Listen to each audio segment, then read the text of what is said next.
This shit high. Get a jiggy with it. La la la la la la la. La la la la la la. Getting jiggy with it. Getting jiggy with it.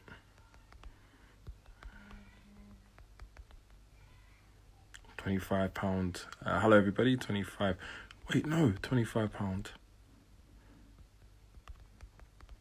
Competition. Voucher. Competition. Give away. Give away. Yeah, I need to save that. Siren, coming now. Hello.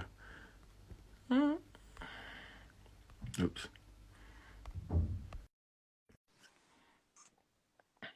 That's my new joint hit. And I guess gotta get jiggy with it. That's it. The honey, come why. You ain't FY all up in my eye. You not a starter. The summertime get you high. Get jiggy with it. Na na na na na na na. Na na na na na na. Getting jiggy with it. Na na na na na na na. Na na na na na na. Getting jiggy. Well, I was just listening to some of that Will Smith. You know, some of that cool rap with no swearing or curse words. Do you know what? People need to not sleep on Will Smith, you know, because come on.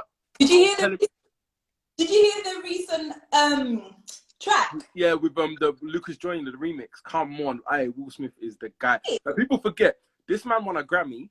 Yeah, he may get like a lot of these songs. Some of them, okay, they're questionable, but on the whole, Switch, Summertime, Getting Jiggy, they're all bangers. Welcome to Miami. Come on, we have to respect Will Smith. Like this guy made bangers with no curse words. He's the guy. Like, hey, turn it over and hit. Turn around now, switch. Turn it over and ooh la la la. So yeah, that was my Will Smith appreciation.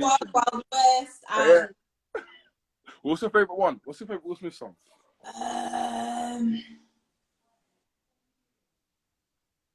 That's a good question, you know. My Summertime though, and the Fresh Prince intro. Of course, but do I have a favorite Will Smith track? I don't, because I don't have him on my playlist. It's not like I have a Will Smith track. Don't lie, you like the Men in Black song. You see, here comes Men in Black. No, you don't like the Men in Black song. Say again? Didn't he have a Millennium song? Yeah, he did. Yeah, for the year 2000, I think, isn't it? What's that? Another year. Yeah, that one. You remember? But yeah, thank you for that rendition, Ren. Thank you for joining the panel today. But before we kick it to, I'd just like to say, Ren, how are you doing today? How you feeling? How's things getting on? How you been? I was saying to my friend JJ today that today is like probably one of the first days with everything that's been going on, probably one of the first days where I feel like I'm back to some sort of normal in myself. Because the weekend I was just mangled. Yeah, it's been a weird week and a half of everything going on, you know. I don't even what happened this weekend too much because I just rested most of it, and then when I felt like I could work, I worked. So yeah, that's good. No, I like that, and that's just Ren for you. If you guys know Ren, she's the hardest working person you'll ever meet in this life. I'm telling you, this girl's pursuit of perfection is definitely equivalent to MJ's there. You know, The Last Dance, I definitely say it can get there. Ren's work rate can definitely get there. Like, I think it's almost there anyway. So, but I'm not just saying that. You know, of course, I'll let Ren get into that a bit. But yeah.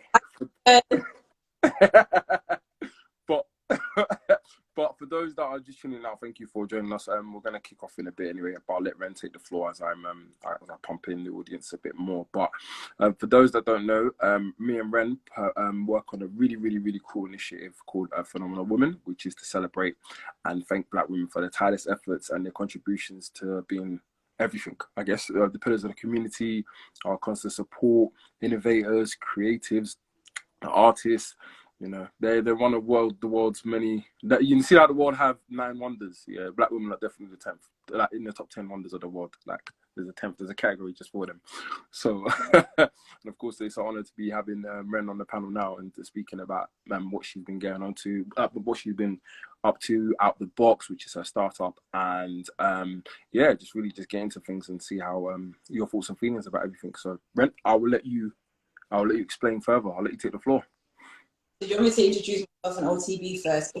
talk about Phenomenal Woman first? Which one? I want you to go into OTB about you first, then we'll go into it. Okay, so my name is Renee, of course, and I run a platform for young millennials who are creatives and professionals, and we run workshops. We run networking events, and we have online content. So we've been doing webinars. So since COVID kicked in, we've really just made the use of Zoom, and we've just literally moved everything to Zoom. So Yeah. events that equip young people in the areas that they need skills or upskilling, or they need to be connected to opportunities in the wider industry. So we've been doing that for, I want to say probably for about 5 years now. And it's going well. It's growing. We've helped and worked with over 1,000 people now, over 33 events. Amazing. I count the events today, it's 33 and counting. And the community is just growing, getting stronger. Testimonials continue to come in. The way that people have been connected and linked up with other people has been amazing. So I'm grateful. It's hard work, but I'm grateful. That is amazing. That is, and of course, again, testament to Renee's hard work. 33 events. I definitely know for a fact I haven't put nothing like that on now, and that's actually testament to work. And I guess how's the transition been so far, moving everything to Zoom and working, online spaces? This new territory for yourself. You know what? I think when the pandemic kicked in and everyone was like, you can't hold events with more than how many people, and then they cancelled them completely. Yeah. I panicked a little bit, but I tried not to panic too much because I was like, this is our chance now to guys. Yeah. So it wasn't, do you know what? It hasn't been hard. In fact, it's been a blessing in disguise because we've been able to reach more people than we ever have, and we can reach people that don't live in London. So yeah. I had people from Leicester, Bristol, Birmingham. So it was just it's nice to be able to bring the wider community together in one space and not have people feeling like they're restricted and left out because they can't travel to London. Yeah, I mean, we all know London's the hub of England. Let's not lie, this, but they are important. Obviously, pieces in the Bristols, in the Birmingham, in the Liverpool, Manchester. Phenomenal. That because obviously I live in London and that's where everything mainly happens. But it's funny because I've always said I want to start touring the events and workshops anyway, and then it just so happened that we've had to jump online so we can reach those same people. So it's good. Thank you very much for that, Ren. And so I guess starting off the journey, what inspired you to do Outthebox? What was it that made you want to get into doing what you're doing now? I won't say it was an accident, but it wasn't. I didn't intentionally start it to be what it is now. It's just kind of grown and evolved into this. But I would say, long story short, so when I was at university, doing my journalism course, I was always writing about Black culture. Hi, JJ. I was always writing culture. I was always writing about hip hop music, just anything. Wait, you're writing about hip hop music. What would you write about hip hop music? My dissertation was on the negative portrayal of hip hop in the media. Serious? That's an interesting question to ask for a dissertation. And it was ahead of its time. And my lecturer, she begged me not to do it, and I said, I'm doing it. But anyway, so I felt boxed in. So I felt boxed in at uni, and I said, I don't want to quench my craft.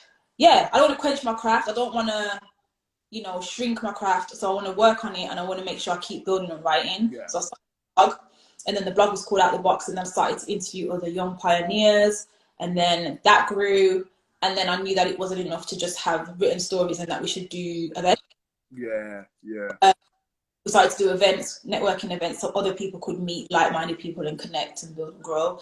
And then I said, I want to teach the same things that people are coming and talking about. I want them taught, and I want those skills transferred and passed on. So then we started the workshops, and then it's just grown from there. So it was out of a need, I will say as well, because I found later on, as I was going and Outthebox was growing, that the gap where creatives are not being hired, amazing skill sets, but Black creatives weren't getting opportunities. in advertising, marketing. I'm guessing you're seeing a situation where a lot of Black people's works were so innovative, so creative, and so different, but still it wasn't getting that recognition. There was recognition. Even with that said, even, you know, I wanted to cater to freelancers and people that are working for themselves as well, because business can be, and if you don't have the right connections and networks, you won't be able to stretch, you know, and expand. So I also create a lane for them as well. So yeah. Yeah, that's wicked. And I guess even with everything you're doing now, and the mix is fitting now, actually, the term out the box, and considering, you know, that's how you thoughts and feelings with things. What was the first big thing that I guess happened for out the box? What was there a particular moment or instance where you said to yourself, okay, you know, this is it, like this is it, this is this is working, this is what I'm going to carry on doing? Okay, there are mini moments. Sorry, my lip gloss. My lip gloss. There are mini moments, and then there are big ones. So I'll say the mini moments are when I get random messages from people, or I speak to someone and they've been working with someone for a while, and they're like, "You do know I met this person at Outthebox, right? Or you do know I met this person for Outthebox, or you do know that when I came to that event, That's wicked. and I picked up this because you know, you gave me the skills and you equipped me to be able to not be afraid anymore." Yeah. Jumpstart me. So I think when people send me messages of just how helpful it's been and what they're doing now, what they've gone on to do, those are big moments for me personally, because sometimes I do feel like, what am I doing? Like, this is long. I can't bother to do this anymore. Yeah. So yeah. So you have had your times where you just feel like, oh, you know what, do I just want to do this? You have your doubts, you have your moments and everything. Regularly. But that helps when I get positive feedback and tangible feedback. And also a big one for me was definitely Everybody Eats. No, I don't think you made it. I'm so upset to this day. Uh, To this day. to this day. To this day. Yeah. But that was amazing. That is the biggest thing we've ever done. And to me, that was the biggest moment where I was like, oh my gosh, look. Yeah. So that was an event that spanned over 5 days. And each day had a different theme. And the theme of Everybody Eats was that this whole crabs in the barrel thing is dead. You know, there's enough room for us at the table to eat. So that's why we call it Everybody Eats. So we focused on media and entertainment. We focused on tech. We focused on advertising and marketing. And we had one final day at London School of Economics, which was the first event of its kind. And there we had like JJ said, Everybody Eats 2021. You know what? Yeah, might as well. At this rate, might as well bring on everything. You know what I mean? Oh, because we did. Yeah. So the London School of Economics Day, we created space in the week for a group called Next Play Events. So they're from California, so they flew in, and the way they do job fairs and networking mixers with recruiters is like a party. So it's like an African Caribbean themed mixer / party. There's food, there's drinks, there's performances, but people are also being connected to employers at the back of the room. So we had Snapchat, we had Pinterest, Airbnb, Roku, Facebook came apparently. Some guys from Adobe came, so it was just a wicked day. We had about 250 young people in the room, and London School of Economics had never seen anything like that. So that was for us. So I did that alongside my friend Jonathan Jackson, who is one of the co-founders of Blavity. So yeah. I don't know Blavity. You know, Blavity is a obviously big media outlet based in the US, and obviously I know Ren struck that connection together. So that's a shout out to Ren using networking. And I guess a question I wanted to know about the box, and you know, I've seen a lot of out the box's success and what it does is based off the pushing and supporting of other people. You know, you're very selfless in what you do, and you know, business has to be a representation of yourself. And those that know Ren know that she's a very selfless person in the sense of, you know, always wanting to help others, always wanting to support others. And I think that's why Out the Box has achieved a lot of success that it has, because you're always helping others get to where they need to get to as well. So how important would you say it is to leverage your connections when you have them, and, you know, knowing when to use the right connections and knowing when to, I guess, strike? I always say, don't always approach people that you see on the basis of, oh, they look like they're doing big things. Yeah. I always say that to meet people the game and doing amazing things, make sure that you are building relationships with them, because you never know when you'll need to work with them, or you never know when they could do you a favor or you could do And them. this is in regards to working with people. So always kind of use a selfless mindset going in with people, right? Yeah, or do you mean like the people that I want to help? Vice versa. So it could be the people you want to help and the people you want to work with. So how do you go about the approach of getting them to work with you and you know, getting that kind of, you know, leveraging them? I think over time you naturally need to work with the people that you know. So like me and you, for instance, we met in Thailand of all places. Thailand, 2015. That's how I knew Ren. Ren lives in Catford, and I live obviously in Grove Park, which is not too far from one another. And round the corner from me, and we met up road. 13 hours away. Yeah. But you didn't work together for about 2 years. Yeah. So, but we kept that. We were just cool, and you know, we bigged up each other's work. We check out each other's work, and I always say, like, when you create meaningful connections later on down the line, you are naturally going to form a connection. So I always say treat people good, man, because you just don't know who you're going to need in the future. I think that's a really important point you brought up. And then for those that don't know, it's called I forgot what it's called, the selfless maneuver or something. It's a psychological tool in business, right? Where there was a study in which it was conducted where an interviewer was talking to an interviewee and he needed information from the interviewee. So and he needed an interview to fill out a survey. You know, most people don't really want to do surveys and nothing. So what he did was every interviewee that he spoke to, he gave them a Coke, like a can of Coke or just water, whatever they wanted, right? And statistically, he got 25% more engagement by giving someone with the people that he gave Cokes to as opposed to the people he didn't. So I guess the main message from that is be selfless and help others first before you then go and ask for help anyways, because people are more inclined to help you if you did something for them. I know that's pretty, you know, self-explanatory and obvious, but people make that trick. Yeah, and a networking 101 for me is don't approach people based on what they can do for you. Approach them based on what you can do for them. You know, what value you bring to this person. If you don't have anything to bring, I beg you just leave them alone, because it's a user. So I just think, sorry, I'm just looking at someone. No, of course, no worries. Oh, Leanne said I learned this last year. It's true. Hi, best friend. Hello, everyone. We will get to the question and answer, so please do leave your questions below for Ren anyway. Ren, your thing does cut a little bit every few seconds. Does it? The sound, yeah. Maybe there's a lag or something. I'm not sure. But it does cut like every other second or so. 1 second. All right. I don't know. You tell me, guys. I think, is it just me or am I moving mad, or you let me know? But let's disturb. It might be a lag, actually. I think it's probably just a lag, but I think we can work with it anyway. But if there's any issues, I'll let everyone else let me know, because I can hear you. So I think it's just like literally a jiffy lag. So can you hear me now? I can hear you just fine. It's just temporary cut, like a temporary lag off. But yeah, she's cutting out a little bit. So Sanchez said you're cutting out just a little bit. So it's like you're talking and then the mouth moves and the voice follows later. Shall we turn off my Wi-Fi? Okay, hold on. Yeah. Thank you. Just so everyone to know it's not me, because I'm using 4G. Use the way forward. Yeah. So let's try that. Okay, she's good. All right. So let's try run with it anyway. Are we good? Still the lag. Shall we come off and come back on? Okay. No, try again. Say it again.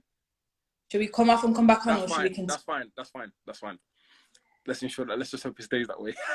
Okay, cool. We're back. So we speaking to Ren and the success of Outthebox, and Ren talking about some of her tools to success, such as leveraging contacts. And what else would you say that's aided in Outthebox's success so far?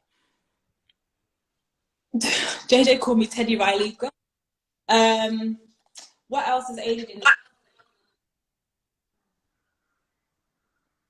Definitely the networks and not giving up. Like, you can't give up. Like, you can't just stop when you want to stop. You have to be consistent, and I think consistency has helped me quite a lot. And just good friendship groups as well. I have a really supportive group of friends, and just having that force behind you is very important. Is it still cutting out? Nah, mine's good. However, I'm not sure how everyone else is getting on. Mine's really good now. And I think everyone else is good. But let's just see. It might be a little second delay, but no, yours is perfectly fine right now. Oh my God. Guys, is this again? Okay, I shall not be silent. Let me know if it's all right, yeah? Because I think mine's all right now. I can hear Ren just fine. It's no problems. But let me know if there's anybody else having issues, please write it down. But yeah, Ren, so, you know, having networking good people around you. So I'll say, so those are kind of the key points, right? Having good people around you, having a good network and leveraging your contacts. Cool. Thank you for that. And so what have been your biggest challenges so far with Outthebox? And this is everything. I want a whole wide scale, you know, kind of what's really been the stuff where, you know, it's even what's made you contemplate even stopping it all and just doing something else?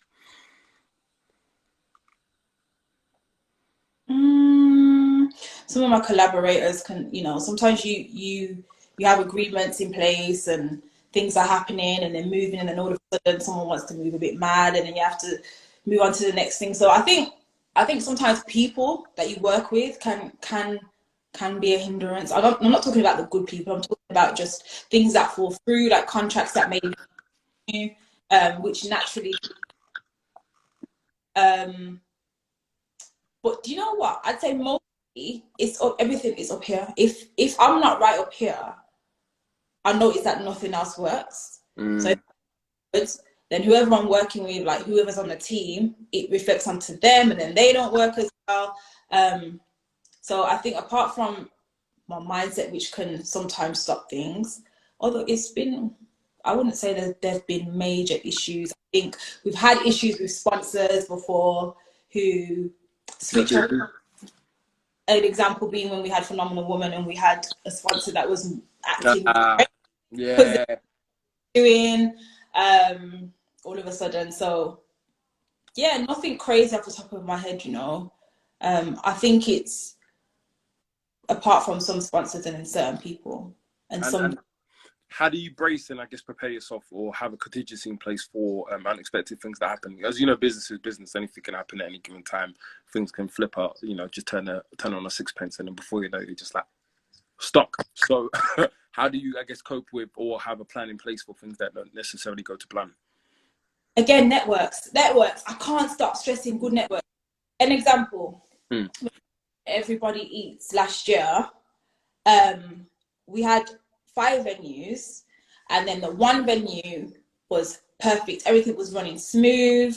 The founder of the venue, it's a working space, but the founder, she was on board. She was happy with what we were doing. She was like, yeah, come and use the space. Come and look around, pick which room you want to use. And then the events coordinator messed up the booking. Who won? About 2 days before the event. So he turned around 2 days before and was like, I'm really sorry, but you can't use the space anymore. And I was like, what? We've sold tickets. We've put the location and everything, like what we're going to do. So me being a perfectionist, I was like, oh my gosh, what are we going to do? We're going to have to cancel it. And then literally a light bulb went off and I was like, wait, I know someone who works in the same space that I had some working relationships with before. So I emailed him and I said, someone in your office has let me down big time. What am I going to do? How can you help me? And then he was like, let me see if I can speak to the venue opposite. Yeah. There was another co-working type space opposite, and he literally got us in there within a day. Nice. And that was purely just from leveraging your contacts? That is contacts. Yeah, that just goes to show when people want to move like Slytherins, you just got to holler at the Gryffindors, isn't it? That's literally it. You never know who's going to enter in a sorting hat. You never know who's going to be in that sorting hat, but you've got to make sure you end up with some Gryffindors, not some Ravenclaws or nothing like that. Yeah. So that was I'm sure the hair that I have was from that moment. Because when you sold tickets and you're like, oh my God, what are we going to do? What if we have to cancel? And I was like, no, we're not cancelling. And the guy was like, go across the road. And then they had to pay all the security fees, the cleaning fees, because it was their mistake. Whew, we made it in the nick of time. So. And yeah. How important would you say is to kind of, I guess, feel that pressure and use it to your advantage? Because again, it was that pressure that you know gave you that clear sense of mind to be like, okay, cool, we got to do this, we got to move on to that plan, we got to think of this. You know, pressure. When we hear pressure, you know, people don't like pressure, but pressure makes diamonds. So I guess with that, what's your thoughts and views on pressure? Fight or flight. You have to. when pressure kicks in and it's your baby and you've got all these people that you're responsible for, that you're going to be catering to, that are going to be learning and networking, you will literally fight. Like, I don't care who you are, you will literally go into, nope, we're going to sort this out mode. And it taught me a lot about myself, about how God works, because honestly, the praying I had to do as well. And he came through, and, you know, the people that I was working with, my team really held it down. They came through. They were ready to move when I said, we've got to change location, we've got to do this. Everyone was on board. So I think a pressure is a good thing, because it shows you how tight your thing is, you know, how tight of a ship you're running. So, yeah. So would you say it's beneficial having a bit of pressure a day, like just to kind of not feel comfortable until you get something done? Because I know for me, pressure gets you, it puts you in a new way of thinking, makes you think faster, sharper, harder. And this stuff about, you know, not working hard and smart. Yeah, it's true to some extent, it is. But then, you know, it's that pressure and that length of time doing something that really pays off. Experience always wins when speed doesn't kill, and talent is not necessarily kicking in for you. It's experience, you know, going through the dirt, going through these bad experiences. And I guess with you take it with a lot of humility, right? Whenever you go through these bad experiences. Oh, don't get me wrong. Like, my friends will tell you, when it's event day, I'm getting better actually. But in the beginning, I used to just go into this zone. Oh yeah. Oh, I know. Oh, I know. I just want you to share it. Militant. No. Game day. I call it game day Ren. She becomes game day Ren. This needs to be there. That may look good. Me not like that. Change that. No. What is that person doing? Why are you not? You know, everything just has to be. But I think, because that's like the excellence that I like to see. I just like excellence, and I don't want anything that I've done and say, oh, that was trash, that was unprofessional, that wasn't well organized. Obviously, you're gonna have glitches and things happen naturally. You can't avoid those things, but I like to run a tight ship, and I like a good show. So yeah. So the keys to kind of success for you so far have been learning how to be humble in pressure situations, fear and humility, turning that into positive force, networking, leveraging your contacts. And it really is, you're only going to learn all these things once you go through it all. So experience really is the kind of the master of all kind of experience, right? Oh, master of all teachings, sorry. Yeah, no, that's it. Thank you for that. Thank you very much for that, Ren. And, you know, just for those that don't know, she runs Outthebox. So, of course, I'll put the socials down and everything after for you guys to check out. It's a really, really cool initiative. And she's had lots of cool guests and lots of people speak and do workshops for Outthebox. So please do check that out. And so thank you for that. And Ren, now I want to move on shortly onto kind of our own initiatives and kind of your thoughts and feelings with things that are going on. But before we move on to Phenomenal Woman, I really want to know how you're feeling about, you know, the events that have occurred over the last week and a half with the whole, you know, Black Lives Matter and, you know, the whole kind of the ongoing topic with Black women and, you know, colorism and everything that's just been really plaguing our community so far. And of course, I'm happy to give you the floor and, you know, really just want to hear from you what your thoughts and feelings have been, how you've been feeling mentally.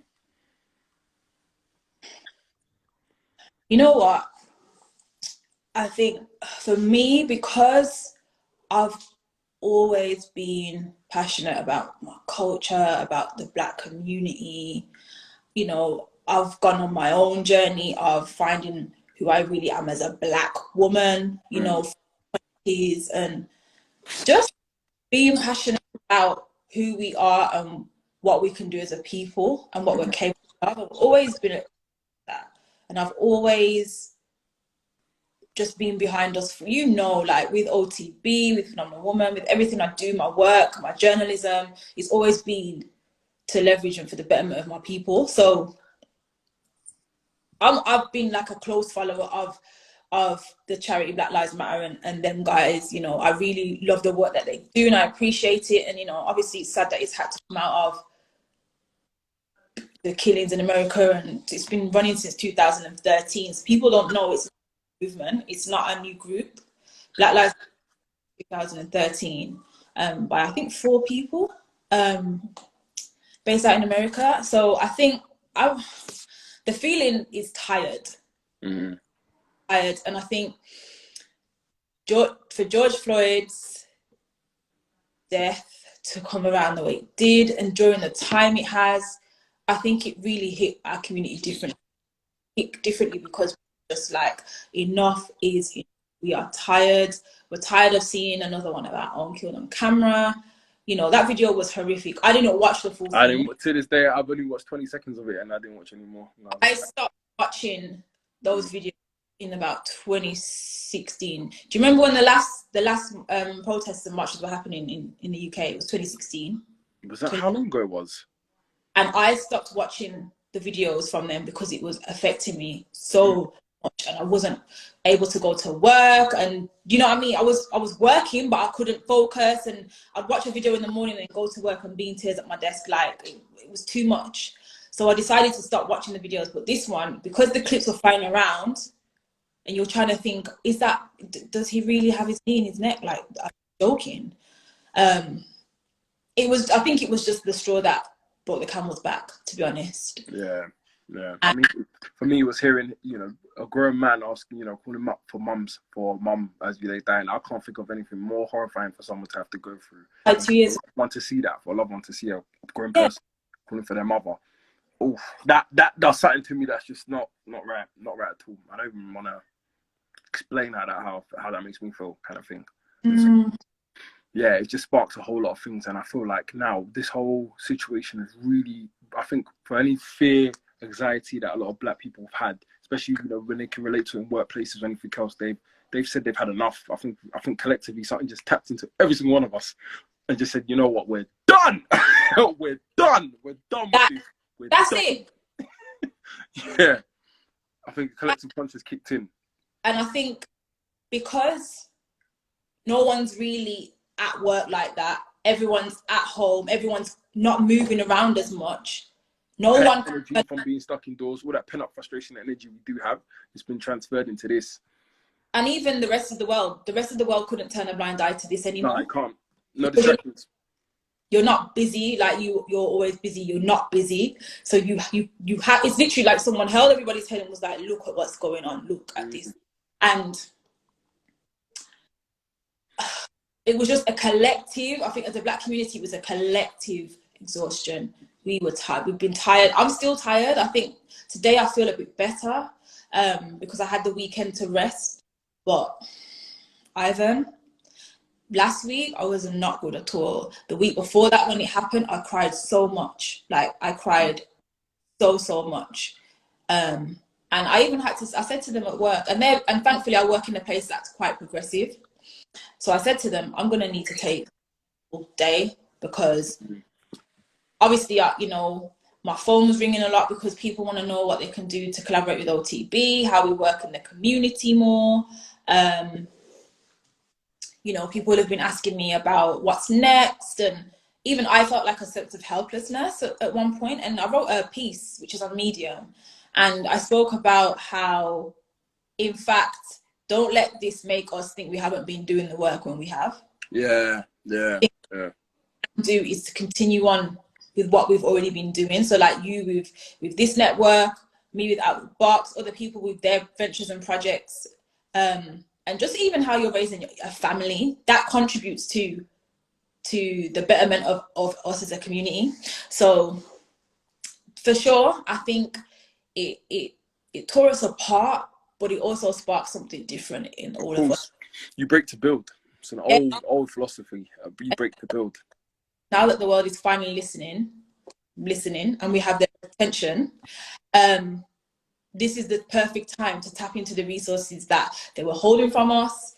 You know, that they were, you know, the doors that were shutting in our face, now they want to open them again. Listen, let's take and build. Yeah, something someone said to me, whether if it's a facade or not, we got their attention. The whole world is listening now, so let's maximize on this now.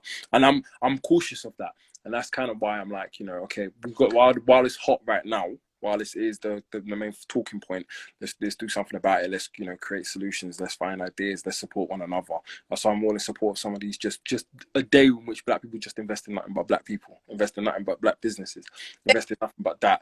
So I think it's the 8th of June. Am I right in saying it's the 8th? No, when is it? 8th of June. 8th of July. Yeah. It's a Black Day, isn't it? Where everyone's I'm very much involved in that kind of literally just invest in black business or post up anything that's going on. So I'm very much looking forward to that. And I feel like, you know, collectively these things are important, because when you start looking into the stats of things, it's crazy, right? So I was reading a stat in which community and how long it takes money to leave. So in the Jewish community, you know, it takes about, I think, 2 days for money to leave their community. In the Asian community, it takes about a day and a half. Ours is apparently 2 hours. It takes 2 hours. Money to leave our communities. We need to stop that. Again, I've been screaming this since 2015. Economic warfare is the only way we are going to have any form of kind of superpower or black economic power. Economic warfare. We need to keep money within ourselves, only invest in ourselves, only really push and support ourselves, at least for now, until we branch out. Because everybody wants to say something about us doing that, but the Chinese been doing that for a very long time. The Asians been doing that for a very long time, and there's nothing wrong with that. We don't see a problem in that. That's how they're thriving. Why must we be the ones to always conform to absolutely everything? But can I say, the odds have been stacked against us as a people differently, as opposed to the Jews and to Indians and to any other community. Don't get me wrong, they have their own set of issues, which is of course, yeah, not ignoring that. Set up is literally just so we can't thrive. Yeah. So you know, someone made a point to me the other day, and they were like, we need to really actually be thankful that we've made it where we are as a community anyway. Like, don't get me wrong, we're not where we need to be and where we'd like to be, but the fact that we've survived this much oppression and this much trauma, and, you know, they've taken from us, they've stolen from us, they've done all sorts, and we're still here. Still survive, still alive. Who God bless, no man can curse. That's kind of, you know, just the whole mantra of my way of thinking. Regardless and irrespective of what's happened to us, we always still survive and come out. And it's that adversity has been our whole life. Adversity has been our benchmark. Adversity has always been our pillar of, like, you know, our way, forced upon us, but our way of, like, you know, success, right? If you overcome adversity, you therefore a black person will achieve. We shouldn't have to. Why must it be that way? Why must we have to go through adversity just to be cool? Imagine if people getting what we're fighting for. We're fighting, dying just to be equal. That's not even anything proud we should be proud about. We shouldn't even be having to fight for that. Do you know how mad that is? People are actually complaining and coming out full force because we want equality. And then they still want to say, oh, but you're not doing it in the right way. Don't. And one thing I said in that piece I wrote, do not tell black people what to do during this time, because what people need to do. And, you know, another thing that I've been having conversations about is allies. And I've had people that, you know, white friends, white colleagues, people that I work with in my extended networks that have been like, you know, what can we do? And I've said to them, educate yourselves first of all. Yeah. You'll understand the history of where we're coming from and why we are where we are now, why we feel the way we feel now. You might not fully understand it because it's not you, it's not your lived experience, and it never will be. But I think education as to why we are where we are is important first and foremost, because when you do that, then you can decide for yourself where you can fill in gaps, because it's not our job to change this. It's not our job to end racism, because we don't have the apparatus to do so. We don't have that ideological apparatus to do so. Right. It's something that's been ingrained in them. It's their problem. We're the unfortunate benefactors of this, of their frustrations, of their pain. We know, but we no longer have to be or should be the benchmark for that. Nah. Time is done. You have to educate yourself before we can say anything to you at this point. Right. So, you know, I've been having honest. You know me anyway. I don't mince my words with nobody. No. I've been honest with. No, do your education, read your books, and then decide where you, as a people, can go and mobilize and then change things. Because it's not. We've been fighting this. We're tired now. We want to just build our community in peace. We want equality, and we don't want handouts. We just want to be left alone. We just want an equal playing field, or leave us alone. Equal playing field. If not, just leave us alone to do our own thing. And do all this stuff, you know. Yeah. And, you know, I'm looking forward to it on Friday, but, you know, we're going to be discussing tangible solutions. For those that are joining now, I think Ren will be involved anyway. So on Friday, we're having a global call in which we're inviting 5 influential black people from different sectors we're going to just discuss tangible solutions as a community in which we can support and help one another. So we're trying to build actual infrastructure and structures as to how we can actually help one another. So it's not as easy just to say invest in this, invest in that. No, we want to strip that down to its core. We want to look at what are the parts we need in order to help each other. So really involves stripping down what are the bits and the things that we need in order to build each other up. And that is, for one, that's just so much as reaching out and saying, do you need help? One of the things we're looking to do is a Passover scheme in which we're looking to just reach out, volunteer our time to some of the Black businesses that we know. Black people say, hey, can I help for a day? Can I help for an hour? Can I just help type up your emails or something? You just small little wins, which of course become bigger things. And that's the rule of first principle. Making sure you break apart something and build small till it becomes an even stronger structure. So that means helping, other people and helping others benefit. And that's why, I really, really adore what Ren does. Outthebox, in essence, is a helping machine. It's an aggregation. It's a phenomenal aggregation that has helped countless of young people and countless businesses and countless people prosper. So, Ren, thank you for, what you still continue to do for the people. And I just kind of wanted to, follow on a bit more if you had any more views or thought points about, your thoughts and feelings towards things before we head on to Phenomenal Woman. I think Black people, as I'm talking to you guys, rest, because we've got a long road ahead of us. Rest, plan, continue to do what you're doing. Open your eyes now and see where the gaps are, work on how you can fill those gaps, and just know it's okay to feel the way you feel right now, because I think a lot of people have been feeling a bit guilty, but then it's also okay to switch off. It's also okay to laugh. It's also okay to take time to smile at things, to watch something funny, take your mind off it. It's okay. We'll get there as a people, collectively together. It's just going to take time, and I think we can't just take our eye off the prize now because we think, oh, everyone's listening now, it's going to be okay. Like, if you watch the news, you'll see, like, the government, they're not happy about this. Of course not. They're going to try and make us suffer in some way, but, we just have to keep building upon ourselves. I've always been a big person in the sense of, I'm not saying integration doesn't work. All I'm saying is, if I was in charge back then, integration wouldn't happen. That's all I'm saying. No.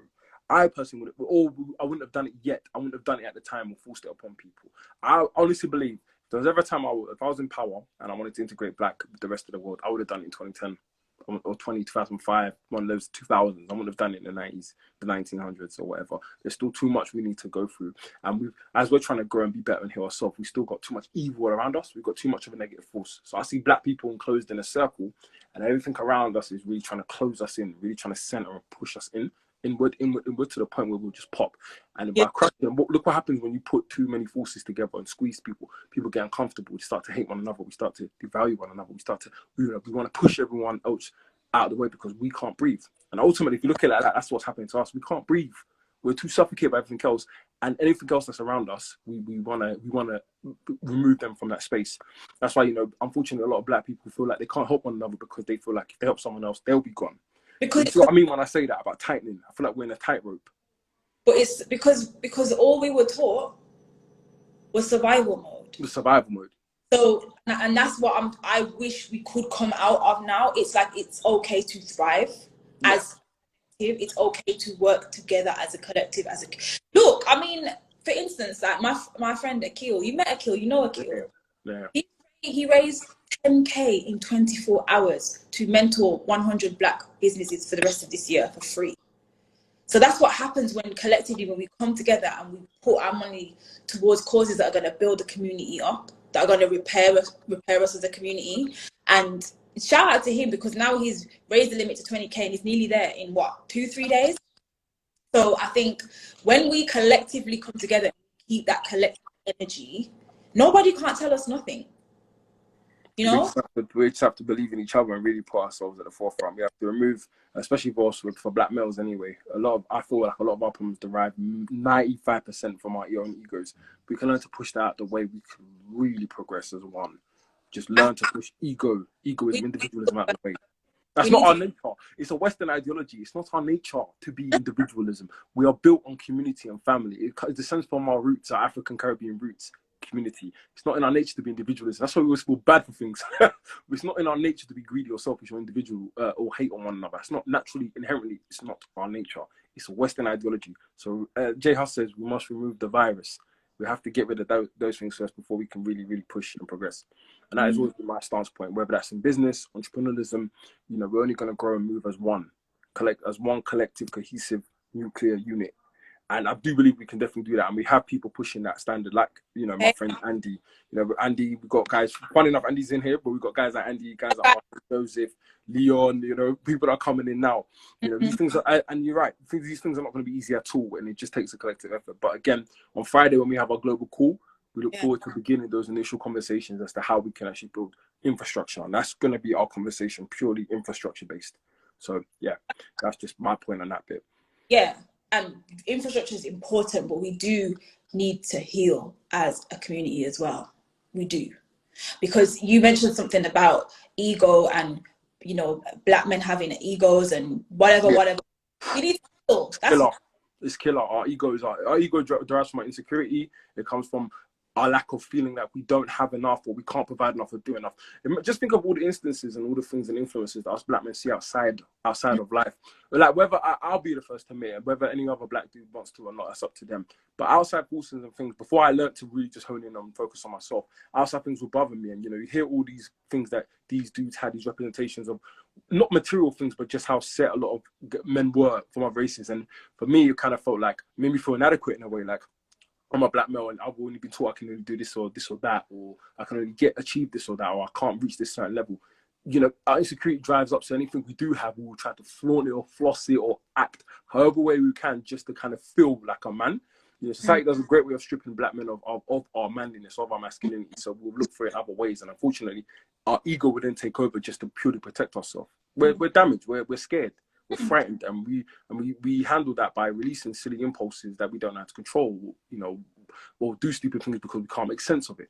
And again, that's just my entire opinion. Anyone else can argue, interject, not a problem. But as much as collectively we are one, we have different experiences.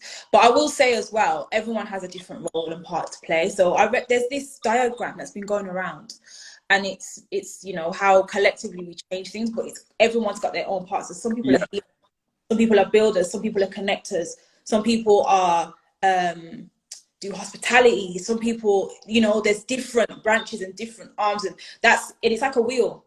So we've all got the different spokes. The wheel can move and turn properly. So I think we just have to know our part, know our role, know where we fit within our community, and just collectively. Yeah. And looking upon yourself as well, right? I know for me before, I would just skim through or skip through stuff just purely not thinking about it, just because maybe that was conditioning and not helping us support. But now, whenever I see like a black business, whenever I'm seeing this, I'm just reaching out, just little things. Hey, how are you doing? I hope you're all right. Is there anything I could do to help? Even just volunteering, playing a role, helping someone else, that goes a long way. That's a great way to start out building our communities. Just volunteer your time to somebody if you feel like you can help them. And that's something, you know, I've definitely taken a mantle on, like, you know, whether that my council helping out some of the young black boys and girls who just done their vocal training, their speaking, their presentation style. So I've taken some time out and done a few bits of that before this corona. So now I'm just doing it virtually at the moment, anywhere I can help. So, you know, as you said, knowing your role first and knowing what you can do. Everyone plays a vital role. We're all actors in society. Everyone picks a role, find your role, play it. And in this case, we need to really find ours. Yeah. So that's my view on that. And so, yeah, no, thank you, Ren. It was good for me to kind of get that out as well. I hope that was for you. Thank you. It was, you know, like I said, I think today is one of the days where I felt, okay, we're going to be all right. We have to just keep tight, keep this thing going. Yeah. When the media goes quiet, when social media goes quiet, when the corporates have stopped screaming Black Lives Matter, we still have to be screaming it, and we still have to be doing it. And you know, we just have to push that needle, and that's all it takes. And so Ren, with that, I just wanted to get onto the final piece, our phenomenal woman. So yeah, so for those that don't know, me and Ren started in 2017. So I approached Ren, and in my mind, Ren was the only person in this whole entire earth I wanted to ask to do this for. So I just came up with, I was watching a documentary, actually. It was an American documentary, and just about the plight of black women. And of course, I've only ever known black women in my entire life. I was raised with just my mum and my sisters and my aunties, and they've always been for me my pillar of strength. And just, you know, seeing how black women are treated, you know, bottom of the food pile, and whether, you know, I'm not saying that in a good way. I'm not saying that to feathers, but it'll cause problems. It's just the way it is. That's how society deals black women, and the fact that we, as black males, kick, you know, a lot of us kick them down, even if it's not you. As a collective whole, we don't do enough. We definitely don't do enough to look after, protect black women, and you know, so I really hit me more so than anything back then when we first came up with the idea. So I wanted to think of a way in which we can celebrate and thank black women for their continued efforts, and not because of being strong, even though black women are strong, but that's not fair to just expect strength from women, yeah, or black women at all. You know, it's okay to be vulnerable. It's okay to feel weak. It's okay to, you know, ease off and, you know, heal. And I feel like, unfortunately, that wasn't the case for black women as well. And for black men, I know a lot of the times used black women as a crutch to deal with their own issues, which again wasn't fair. So in thinking of that and in doing that, shout Ren. I said to her, hey, I have an idea, you know, in which, you know, how can we really thank black women for their efforts and put them on the forefront? And we came together and created a phenomenal woman. Ren, I'll take the floor and, you know, what it's been for you, or how it's been for you. So I remember we were sitting in my kitchen, weren't we? And Ivan came and was like, Ren, I want to do this. And me immediately having a heart for my community and for women and knowing how much we contribute to society as black women, I was like, of course, I'm down. So the first event was amazing. Yes. So we held it at Greenwich. Was it Greenwich? The Greenwich Centre, I believe. Greenwich Centre, right in the middle of Greenwich, next to the station. We had 120 women.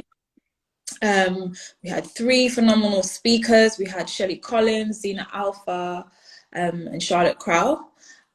All different women, all different journeys, different ages, and different stages in life. So Charlotte is a cancer survivor, and she's written books. Zena was a TV producer, a writer. Zena does all sorts. Just an all-rounder. Yeah, Shelley was in consulting, right? Yeah. And it was just an amazing, and she was a bit older than the other 2 ladies, so she had just a different level of wisdom to offer. But I think one of the things for me, as to why I was so excited to be on board and do this event, is because there's this myth, I won't call it a myth, but there's this thing where it's like black women don't help each other. Black women are jealous of each other. They tear each other down, and, you know, they don't build one another up. And that night, I was determined to show this is not us. This is not who we are. We build each other. We love on each other. We support each other. You know, we learn from each other. We're inspired by each other. And the love that was in the room that night, you know, the age ranges that were in the room that night, just the energy, you know, the energy was different. And one of our vendors came and he was like, I've been to so many events for black women. I've been to so many different, and the level of excellence that you've pulled this off with and the vibe is just different. We had food, big up Mama J. We had giveaways, we had cupcakes, drinks, networking. It was just fantastic. You know, we decorated the hall so that the women came immediately as they came through the door, they were entering an experience. And Ivan knows I was not playing about the decor. Ivan was really trying to come and do two chairs, and and I was like, no, we're gonna have flowers, we're gonna do chair covers with ribbons, we're gonna have goodie bags. The goodie bags, we had sleep makeup, we had makeup palettes, we had Palmer's cream. Yeah. You went in, and this time I just wanted these couple chairs and a stage. I thought, yeah, that was it. That will do. Like, now it made me really appreciate how important decor and aesthetics is to events and everything. See, Simon's laughing because I was not there. I literally thought chairs and that's it will do the trick. But then for me personally, walking in and seeing it and seeing what kind of Ren's vision and how she put it together, I was like, wow, this is beautiful. This is wow. Stunning. Just like, wow. I can't believe how good, like, putting flowers on the stage and having the chairs and some nice, was it silk? Yeah, something like that. But I couldn't imagine, I couldn't even tell you how nice all that was. Yeah. We had lanterns on the stage. beautiful. Like I could have cried. Yeah, same. I was thinking, It oh, was, this is really nice. Same. I was thinking, hey, this is proper nice. Yeah, I had two you chairs. know what? Yeah. The two chairs. Yeah. Two chair, you know, Simon. Now, but for real, like honestly, and for me, I was like, this is what we deserve. We deserve these kind of events. We deserve to walk into a space and feel catered to, because we go to work and it feels like rubbish. You know how it is. Like we go to different experiences that aren't made for us, and we're made to feel like other in the room. And I wanted this to feel special. So yeah, man, that was a good one. Yeah, Tertia's right. They definitely will need to be at this upcoming event. So, we ran that in 2017. We had one in 2018 in a smaller space due to just outside situations, but which went to great success. Lovely. It was still a great event nonetheless, and it was really cool having we had Anika and Rachel speaking, which was really, really cool. We did Rachel Samba, she's a fashion designer based in Congo at the moment. Am I right? And she also does bridal clothing for women, or she gives away bridal clothing for those that donate. Am I correct? So yeah, so the second event we had a lady called Rachel Samba, a good friend of mine, and Anika Allen, who also became a friend of mine later on. And Rachel works, she's opening a clinic in the Congo for survivors of sexual abuse. Yeah. And she designs wedding gowns. And she also has a jeweler's. So she's got different businesses. Hey, she's a hustler. Yeah. But she, when any of the survivors of the sexual abuse come through it and recover, and they get married, she donates a dress to them. So she's just a philanthropist. That's all I can call Rachel. Yeah, she's such a good-hearted person. Yeah, such a pure heart, Rachel. So yeah, we had the pleasure of having them too. And then we were meant to. Anika does Black Magic Awards. So you've probably seen yearly or twice a year we have Black Magic Awards, and that's celebrating Black British talent, Black British pioneers, people that are in arts and media. And she created it alongside Kojo, the comedian, that's her co-founder, and she also runs the Black Magic Network. So she's worked in media for years, so they were both they're doing their thing. And yeah, that was a brilliant time.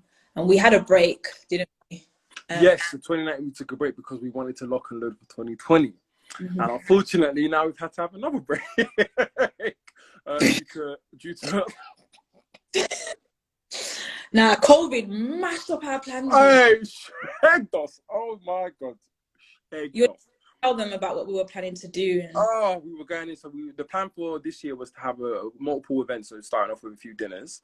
And then following on from those dinners, we were then going to have a big event end of the year. We was going to have a much bigger venue, kind of a festival type of feel event in which we wanted to have speakers and events going on throughout the day. We was going to have panels.